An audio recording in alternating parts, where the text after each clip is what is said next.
Hi, everyone. Welcome back to the World at War series. We're going to talk about the Ukraine today, and just like I promised yesterday, actually. So, we're going to look at some live streams from the Ukraine. I'm not really interested about the video, but I'm interested about the chats on the side, and let's just see what people are talking about, and let's see if they're right or wrong. Before I do that, though, I just want to re-emphasize certain points from the original video, so part one, which are very important, I think. So it needs repeating. First of all, I'm from New York myself. I'm an American citizen, but I have Russian family members. Okay. My education, actually, I mostly studied in Switzerland, and then I went to the UK and finally Canada. I got my bachelor's degree in the UK in multimedia.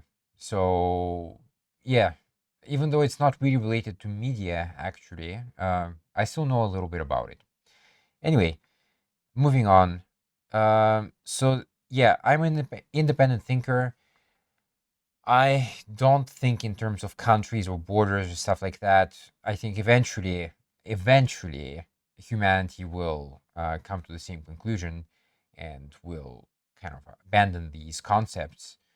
But I definitely don't feel that I belong to some piece of dirt on the earth, or I don't belong to a political leader, so he can just use me as a pawn or something like that. Not at all. And it's the same, in fact, with elections, right? If I find nobody convincing, then I'm sorry, but I'm just not going to vote. Then um, one important point, also, definitely to mention here from the get go, is that what Putin is doing is definitely not okay. All right, so that's definitely my position, and and Russians are confused politically. So this is a very common point, actually. What happened after the Soviet Union collapsed? People found this kind of they found this new freedom, right? And they didn't really know what to do with it, I think. Yeah, so they were confused. I think they didn't know where to go. Maybe I'm not sure they had a proper idea of democracy, or how the future should look like. And I think well, parties like Putin, he says he's not a communist, but really he's just essentially he's a product of the Soviet Union. Okay, like he's really a Soviet Union guy, and I think, yeah, he doesn't outright say I'm a communist, but in his kind of ideology, in his worldview, he definitely kind of continues the hardline, strongman attitude of the Soviet Union, which is not okay. So that's important. And finally, in my original video, I pointed out that right now there's a lot of hypocrisy, a lot of hypocrisy. So all these people coming out in droves, saying Russia, Russia, Russia. Uh, but I wonder where these people were during the Iraq War or during the Afghanistan War. I mean, the Iraq War was definitely illegal and unethical, immoral, any other word you can think of. Definitely, for sure. Demonstrated. I mean, it's proven to be that. It was proven to be a lie. The Afghanistan War is a bit more moot, but I would say, because I talked to some people who served in both, and what they told me in most cases is that Iraq was a war for oil. In fact, Iraq complained recently that the U.S. stole about 150 billion dollars worth of oil from their country. So it's interesting here because the U.S. actually says, we didn't steal that oil, we bought it from them. And that may be true, that they might have bought, in fact, some portion of the oil reserves, but they definitely jacked others. So yeah, there's both. Afghanistan, though, was basically a war. As far as I understood it, was a war over the opium fields. I This is a bit more complicated to explain, but basically, there were like opium plantations, and then the Taliban decided, well, we don't want that, so we're actually going to go around and burn all of them. And I guess big pharma in the US needs that opium to make stuff, to make medicines and whatnot. So they sent essentially the army to protect those interests, to protect the opium fields. And as we know, of course, from Afghanistan, this ended up being an absurd situation because we, like the US, was funding uh, warlords with child sex slaves. Okay. And again, there is an article I read yesterday on CNN. Here it is. This is an opinion piece from Arwad Damon, and it's from March 7th this year, 2022. It talks about the refugees. So right now we have a big refugee crisis in the Ukraine, right? And so what's going on is that this writer, this is a great article, by the way. I don't see these articles often these days on the internet. I really don't. I wish we had more of that. But basically, this writer compares this refugee situation right now in the Ukraine to what we saw in Syria. So right now, everybody's like, "Hey, Ukrainians, come on in, come on, guys, we're friends, we're friends." But when Syrians started to evacuate from Syria, everybody was like, "Ew, Syrians, like dirty. We don't want to touch them." And look, I know that of course people like took them in, right? I mean, we a lot of countries took in um, Syrian refugees. So yeah, definitely, I see a lot of kind of discrepancies between the attitude towards, well, let's say white people and people of, well, what we call people of color. Remember that even when you say people of color, it's already very strange because people of color always refers to non-white. So how racist is that? So that's interesting. And then, of course, you know, my father actually posted this a couple of days ago, and this is about the Soviet Union mostly, about how it was a very aggressive regime. We know, of course, it was also defensive because when Hitler attacked, it was on the defensive, but it also was offensive as well.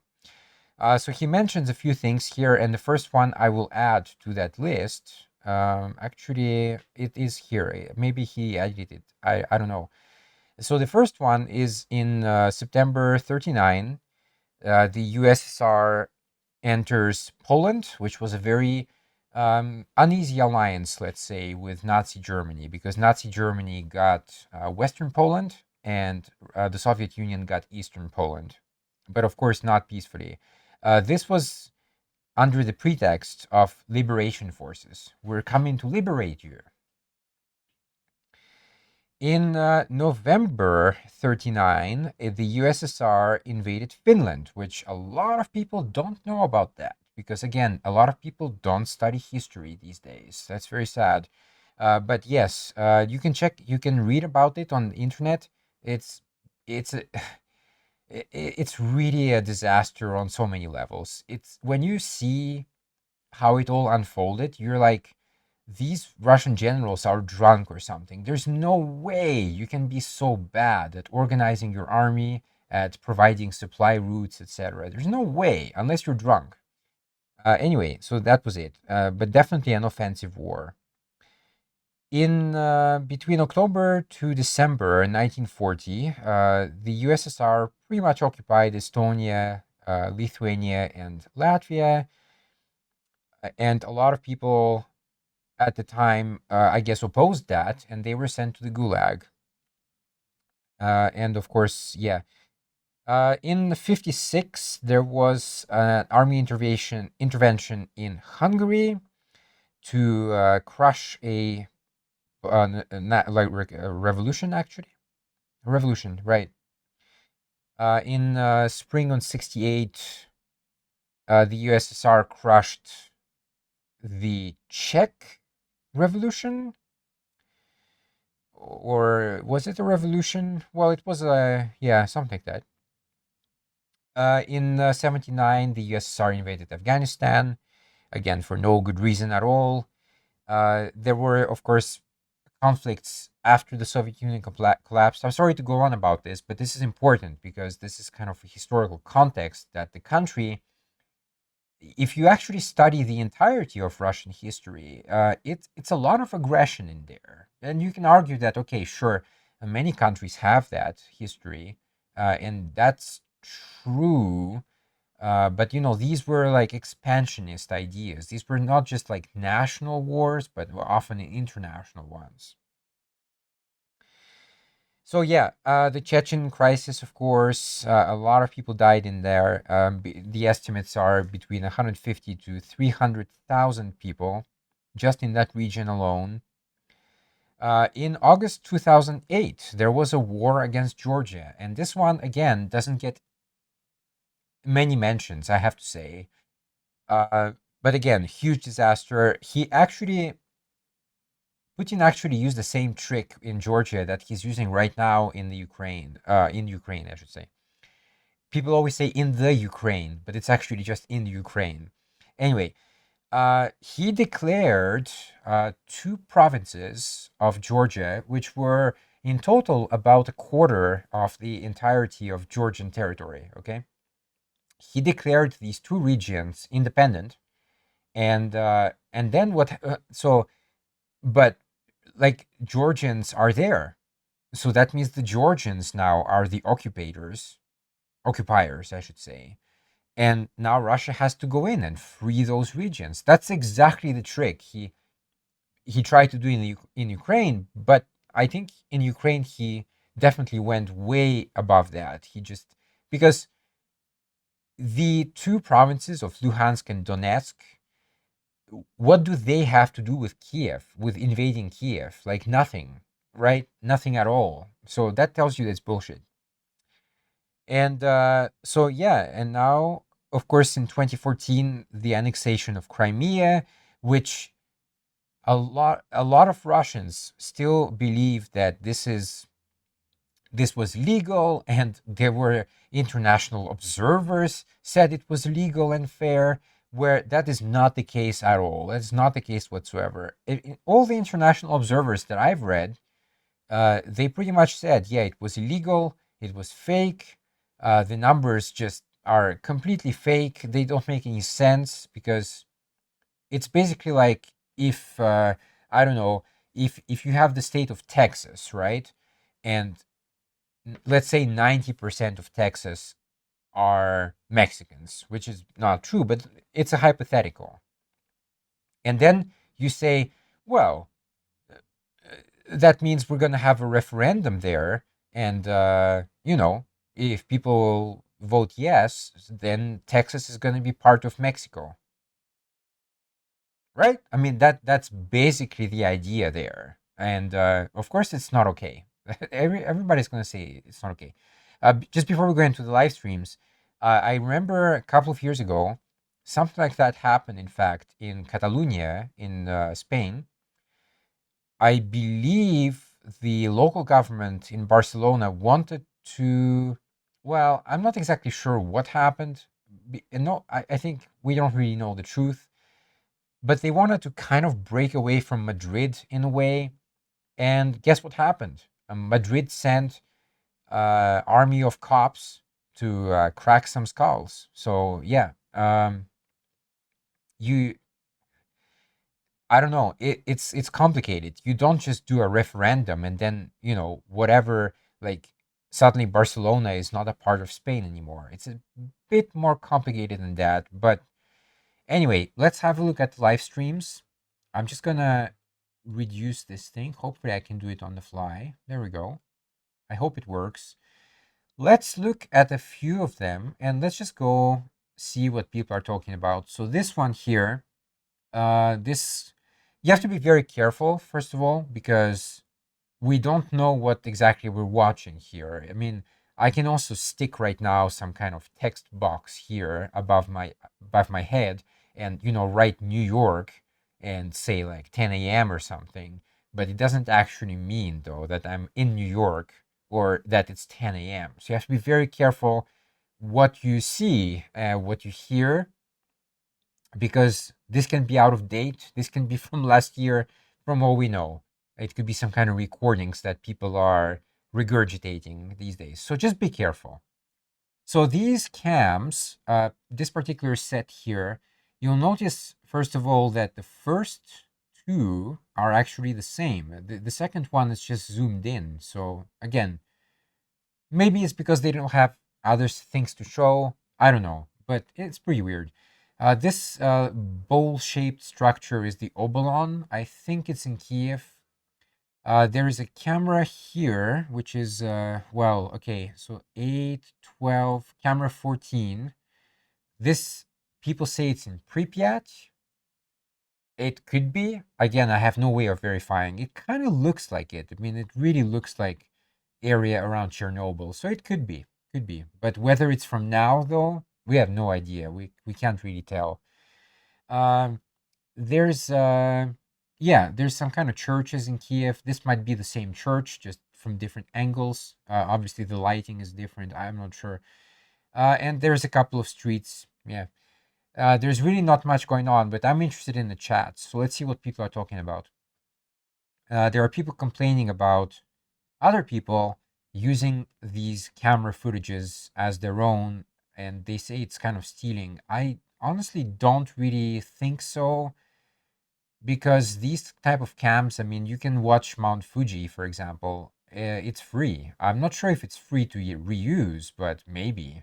I don't know. Anyway, it's not so interesting. Some people are mentioning that, yeah, obviously, Europe is kind of interrelated. A lot of people are connected, like between Russia, Ukraine, and even Poland, because people get married, people have families, etc. That's certainly true. What is not true, though, is that the Ukraine was always a part of Russia. That is not true at all, because if you actually study the history of Russia, there were like, well, first of all, Russia itself was pretty small, and so there were there were basically tribes like fighting each other, and they couldn't find a solution. They couldn't find a leader amongst themselves because it was all just divisive. So they asked for help. They said, like, who can come in and put some order? And this Rurik guy came, right? Maybe he came from like Sweden or Finland. I'm not sure, but anyway, from Scandinavian nations. He basically came in with an army, and he was declared the first king of Russian Empire. So, and after that, they invaded Kiev Kingdom, which was a kingdom back then. So yeah, no, Ukraine was not always a part of Russia. Okay, so that argument is fake. Ukraine endures one more day. God is on your side. We will continue praying from Spain. All right, so this one, we'll see that comment again later from other people. God is on your side. Well, first of all, you have to demonstrate which God, why you think that God exists, what are the God's properties, right? You have to demonstrate all of that. Unfortunately, this is just all fantasy talk as far as I'm concerned. We will continue praying from Spain. Well, congratulations, because you're doing absolutely nothing at all. Russia and Ukraine just agreed to a humanitarian corridor out of Sumy, which Sumy is one of the towns near the border with Russia. It was, one of the first to be attacked, I guess, where 9 civilians were killed by Russian shelling today, according to CNN. All right, so this we have to be very, very careful with, because I remember when the conflict started, there's this island in the Black Sea, which is kind of near Crimea. It's called this mini island. Well, it's kind of like translates as the Snake Island. There were some troops there, less than 100 Ukrainian troops. They were protecting some infrastructure on the island. And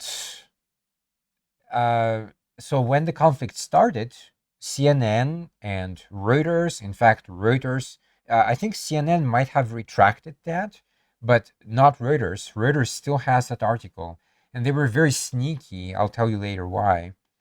Anyway, They said that pretty much, yeah, all the soldiers are dead. The Russian military bombarded the island and killed everybody. President Zelensky then goes on TV and, in fact, confirms that yes, indeed, all the soldiers are dead, and we're gonna posthumously declare them heroes of the Ukraine. All right. So a week passes, and CNN reports that, well, it turns out that actually all of them are alive, apparently, and they're kept in Crimea as war prisoners. So Reuters did not remove the original article. What they did is they added a small paragraph at the end saying that like 80 people or so are alive and prisoners of war in Crimea. Okay, but what about the first part of the article? Anyway, you have to be very careful what you read. In a time of war, we have the fog of war, and so you have to be very careful. I have to say, like this particular chat is has really quieted down recently. There was a lot of action like these past few days, but not today. I even let it pre-run a little bit before recording this, but there's really not much to say. With this weather, jets can't fly. I'm gonna call BS on that because, yeah, I don't know. Maybe like in the World War II era, maybe some jets. I know, like for example, in Stalingrad, when the weather was not good, the German Luftwaffe and the Russian Air Force, in fact, were both pretty much grounded. They couldn't do anything. They couldn't do much. Well, they still had some sorties, I think, but like maybe 10% of the usual, something like that. So yeah, maybe in World War II days, sure, but excuse me, these days, if there is bad weather, does it mean, for example, that all the flights from New York to London are canceled? No, not at all. Unless you have some kind of big hurricane or something in the way. But I mean, that's pretty rare. This one is from India Today. So the first thing I checked was, is India Today reliable? Because I don't know anything about India Today. Uh, Apparently, people say it's kind of a right center or a center right kind of organization. So that doesn't really mean anything on its own because, yeah. Uh, anyway, I'm not really sure, but this chat though, there's a lot of people here. Um, I s- First of all, I'm not sure. Again, the footage here that we're seeing, I'm not sure what we're watching. Okay, so just be careful because this could be edited. This could be something fake easily. I salute the president defending this country. Yeah, sure. Why not? The Ukraine president should surrender to save his people and the infrastructure of his country. It has already been beaten into pieces. Well, that's not true. Definitely, yes, some of it has. But I think, from what I understand, Putin basically thought, very naively perhaps, that this whole thing in the Ukraine is going to be over in like 2 to 3 days. And here we are already. It's like day 13, apparently, according to them. So, yeah, how's that going? Not well, I guess. Uh, Definitely, there's a lot more resistance than the Russians thought. They thought that they would be just welcomed with open arms as liberators, right? But that's not the case. People don't want Russians in the Ukraine. They don't. Some people do. Some people who are like staunch pro Russians do, but most people don't. All right, let's see what else they got here. Zelensky is the puppet of United States president. That's the order is actually from the US. So this is an argument that you'll hear sometimes that Zelensky is a puppet and that this whole kind of debacle uh, was created to, in fact, destroy the Russian economy because, well, it, they kind of baited Putin into attacking, and after he attacks, we can just sanction the hell out of him, right? Um, Personally, I don't really buy this argument because the invasion is still on Putin. He's the one who ultimately said, "Okay, we're going in." So yeah, you can say Zelensky is the puppet, and maybe that was some kind of idea of the US, but the final decision to attack still comes from Putin, and that's very important. Where does using the in the name of Jesus to save you come from? Yeah, I don't know, but it's ridiculous. There's a lot of religious trolls on this chat, I guess.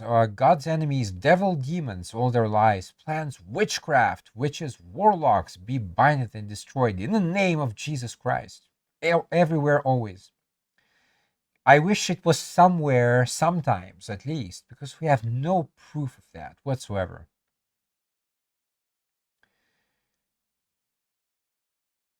This person says it's better that Ukraine surrenders. Um, I can see, like, I can see a part of that argument. Definitely, you could argue that some lives would be saved. Yes. But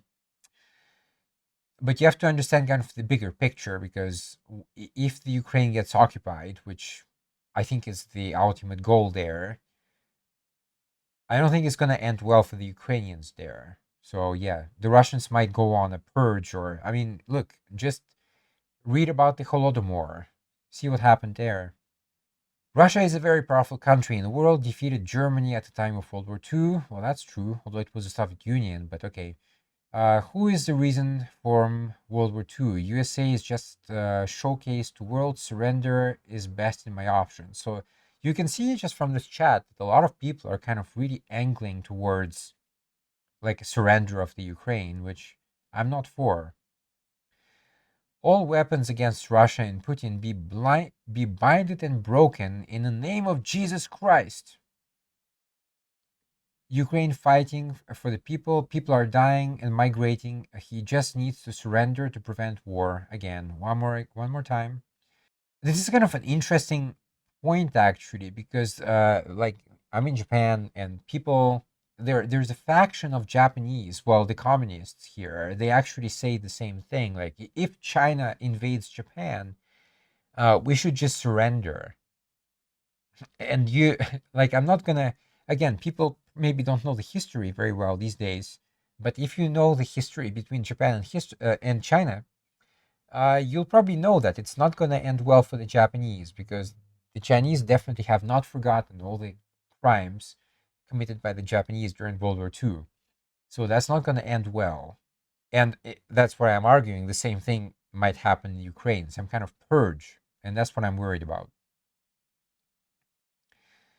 Zelensky, please stop forcing innocent civilians to take up arms. Revoke martial law. Well, the thing is, like, a lot of people actually want to fight. That's the thing. So the people who, look, the people who really didn't want to fight, they, they left the country. Over a million already left, I think.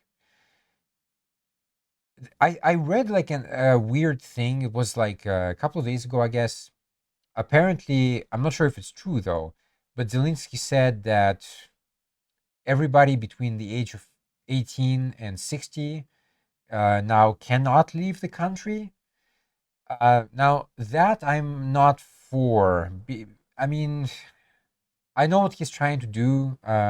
You should fight for your country. I mean, in a time of war, sorry, but that's just what you have to do.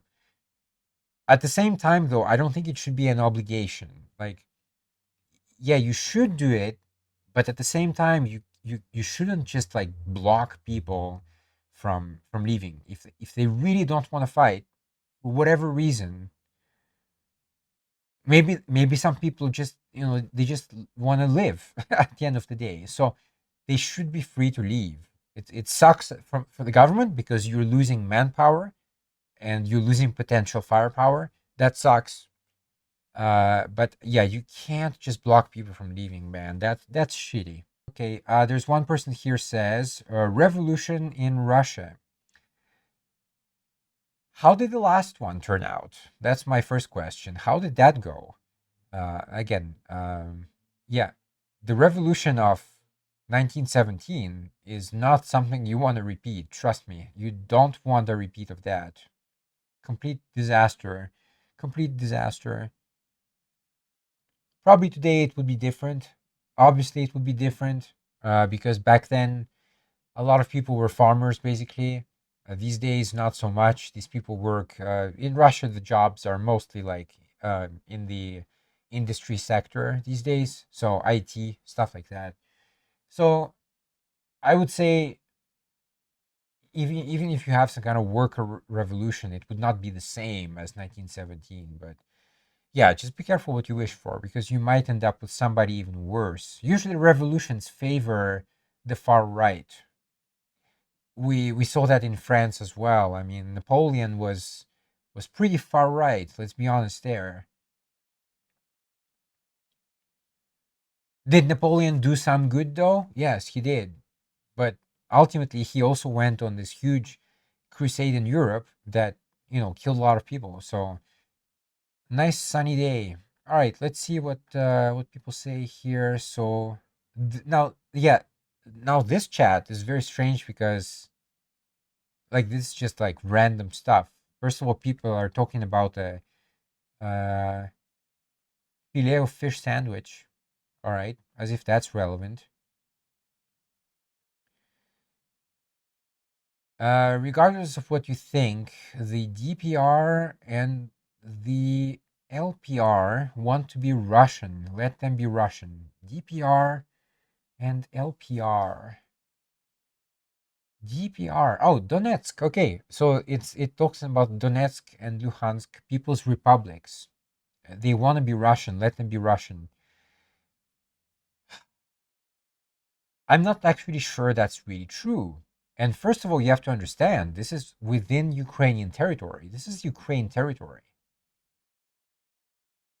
So you can't just say, well, these people feel Russian, so therefore we're just gonna take this land and just detach it, give it away to Russia. I really don't agree with that logic. In fact, one person says here absurd logic. It is. It is. One person says here, what about the kids in Africa? So this is actually, I'm not sure exactly why, because I haven't read the whole thing here, so I'm not sure why he's saying that. But this is an interesting point, actually, because the media, even the media nowadays, they're like playing the emotional card. Personally, I really hate when they do that because, look, I'm sure like some news reporters, news journalists are very kind of empathetic human beings. They actually deeply care about certain issues. But I'm also sure that a lot of them are just heartless, cold ghouls that just play the racial card or play the emotional card. And after the show is over, they just take off the microphone and they never think about these kids again. So I saw that recently. Actually, there was a interview, and he was saying that the children, oh, the poor children in Ukraine. And look, yes, there are. What's happening in the Ukraine right now is an atrocity. Okay, definitely. But it also shows the hypocrisy because right now, actually, the US is helping Saudi Arabia commit genocide in Yemen. There's millions of people, children, dying or starving in Yemen thanks to the US support of the Saudi Arabian genocide. In Afghanistan, there are millions of people starving, and there was a report I read this week that said if things continue the way they are, then by the end of this year, pretty much the entirety of Afghanistan would be even either malnourished or just in complete famine status. So why don't you talk about that? I mean, it's okay to talk about Ukraine, but we never hear about Yemen. We never hear about Afghanistan really. And the only sources where you do hear about it is if you go to new media like YouTube, like my channel, for example, or Kalkulinski or people like that. Now they'll report on that stuff. But excuse me, where is CNN on all that? Where is MSNBC? Where is Fox News? Where is all the outrage?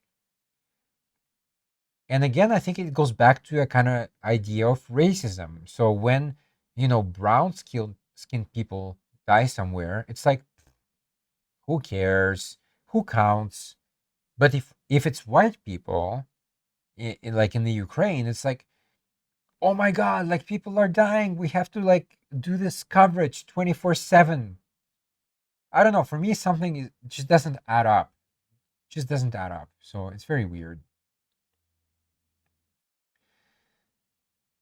Um, there's one point which I'd like to address, not really in the chat, but this guy mentioned something about the Jedi Order. I'm not sure what in what context, but the no-fly zone. I think the no-fly zone, a lot of people, I think, don't understand what it means. Again, because people are not educated these days. People, I mean, we say we are. People say they are, but they they know this very kind of one narrow like field or something, and they don't know anything beyond that. And they're definitely a lot of time misinformed. So no fly zone is an absolute no go in the current state, because what you're saying is that you're going to have NATO jets or US jets basically flying into Ukraine and shooting down Russian jets. That's World War III. We can't do that with a nuclear power. And Putin said that, let's get the nukes ready. So you don't want to mess around with that. Also, no fly zone involves actually, from what I understand, not only cleaning up the jets flying in that country, but also eliminating air support from the offending country. So, for example, like the US, for example, goes in and destroys the anti aircraft defenses on Russian territory. Now, that is absolutely out of the question, I think. And the people who are pushing for it, let's just say they're not very bright. This point here, so if you think this is NATO's fault, you are a pawn of Putin and are a fascist. Yes, I agree with that, actually. I do agree with that. So the whole NATO thing is completely like blown out of proportion, and the confusion arises, I think, from the misunderstanding of what it is. So Russians say that it's a NATO expansion. NATO has expanded to Russian borders, and that's not okay. That's like a red line for them. So that's their argument. But the real argument, though, is that NATO didn't really expand. It's just countries, even like countries in the Baltic, Estonia, Latvia, Lithuania, I think all of them are parts of NATO, as far as I know. They applied to be parts of NATO. Okay, so it's not like NATO said, "All right, Baltic states, now you're part of NATO." It didn't happen like that. No, these countries applied to be part of NATO, and I guess NATO has a bunch of conditions to join. I suppose the conditions were met, and so now they're part of NATO. Uh, so from a Russian perspective, it's seen as an expansion, but the reality is no. It's just these countries applied to be part of NATO. They were accepted, and that's it. And when we look at what Putin did in Georgia, again with those two republics that he declared independent and then went in to protect them, pretty much grabbing Georgian lands. Now he did the same in Ukraine, worse, I would argue. Well, we don't know if it's worse yet, but it might turn worse.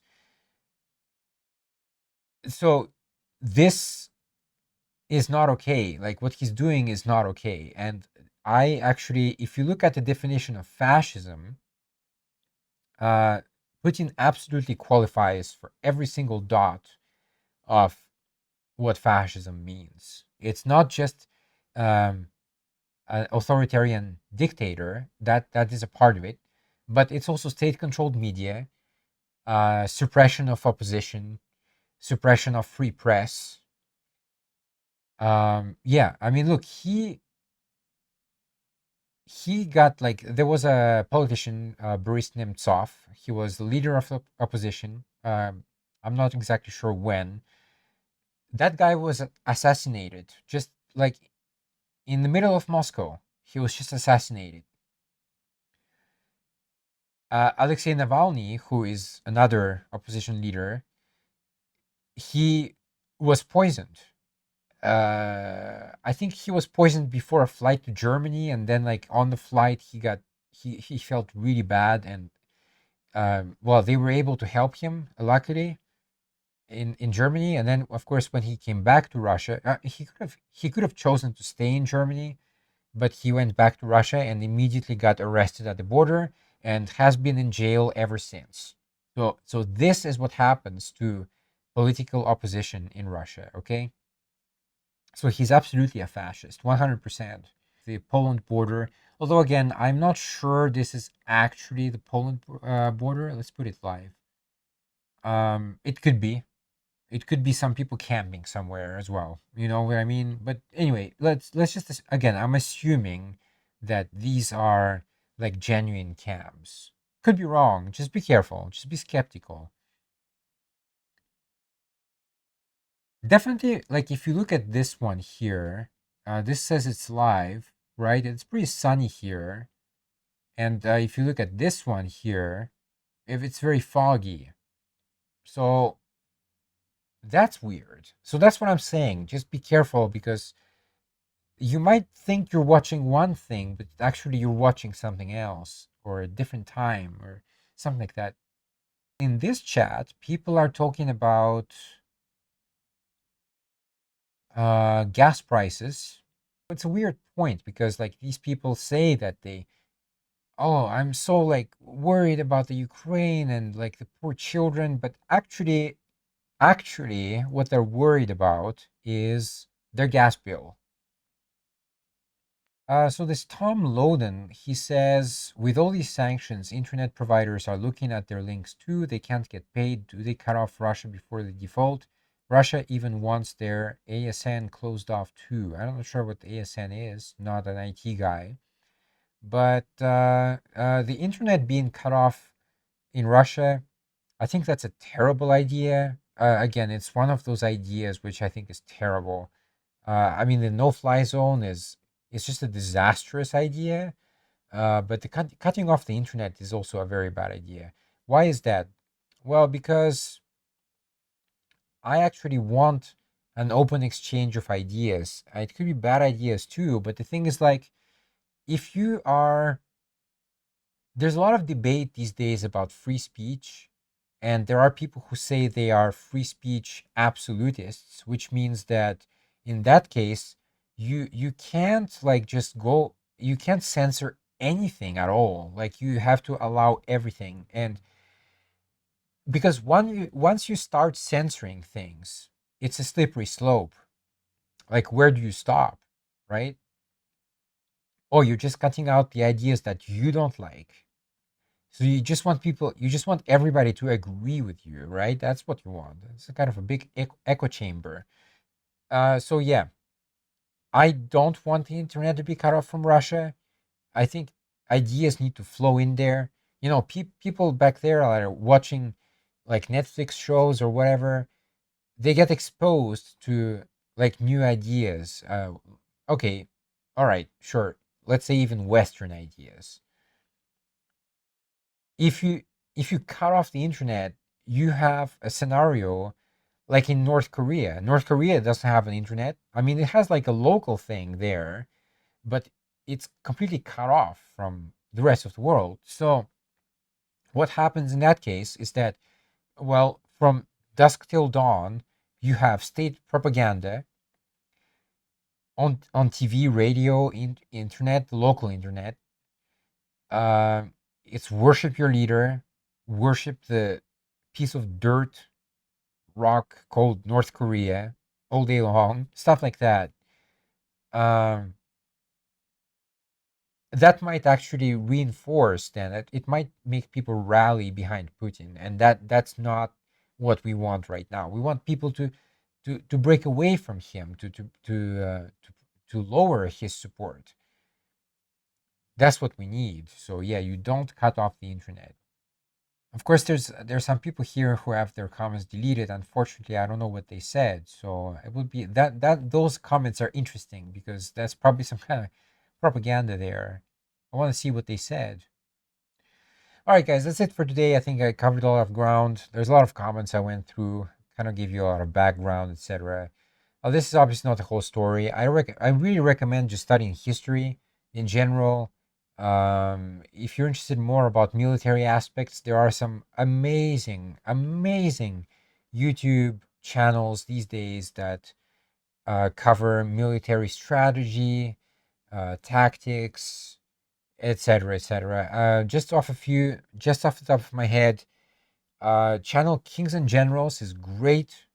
They have some fantastic content.